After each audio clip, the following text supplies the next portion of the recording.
Information देने का बहुत शुक्रिया, लेकिन मुझे पहले से पता है। मेरी बेटी से मंगनी हुई है उसकी, समझी तुम? मुझे मालूम, मजबूरी के तहत लोग बहुत कुछ कर जाते हैं। मजबूरी? किस बात की मजबूरी? मेरी बीवी का भांजा है वो, कोई मजबूरी नहीं है, उसने अपनी मर्जी से रिश्ता किया है। ये जो मिडिल क्लास फैमिली के लड़के होते हैं, फैमिली प्रेशर में आके ऐसी चीजें कर जाते हैं। आपने खुद ही देख लिया कि मोमिन मेरे साथ ज्यादा खुश है ताकि आपकी बेटी के साथ।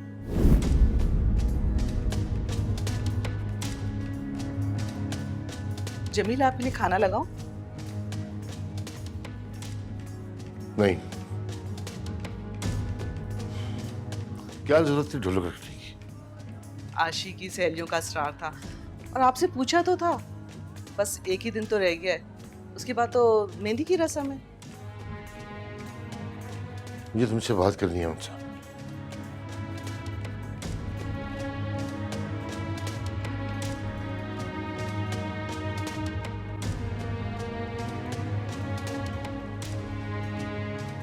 क्या बात है जमील, मैं देख रही हूँ जब से आप आए किसी सोच में घूमे। ये शादी हम कुछ आगे नहीं कर सकते? नहीं जमील, मैंने तो उसी वक्त मांगा था आपसे। मैंने सोचा था कुछ वक्त मिल जाए तो मैं कुछ और तैयारी कर लूँ आशी के लिए, लेकिन आपने तो फौरन ही हाँ कर दी। मेरा मतलब एक कलर में पछताना पड़ा तो कसूरवार मैं हूँगा। अल्लाह ना करे, क्यों पछताना पड़ेगा? क्या बात है, परेशान क्यों है, बताएं तो सही।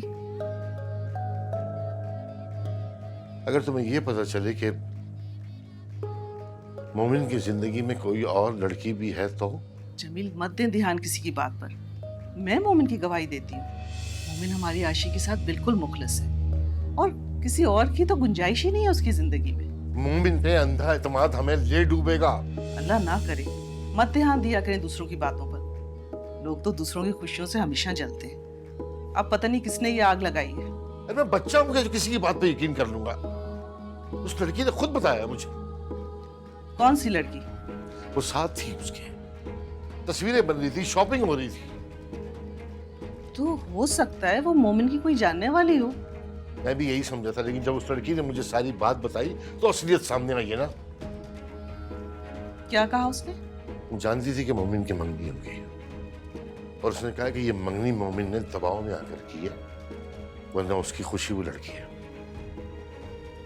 झूठ बोला है उसने। मगर मुझे तो सच्ची लग रही थी ना वो, और मैं जानता था कि तुम मेरी बात पे एतबार नहीं करोगी।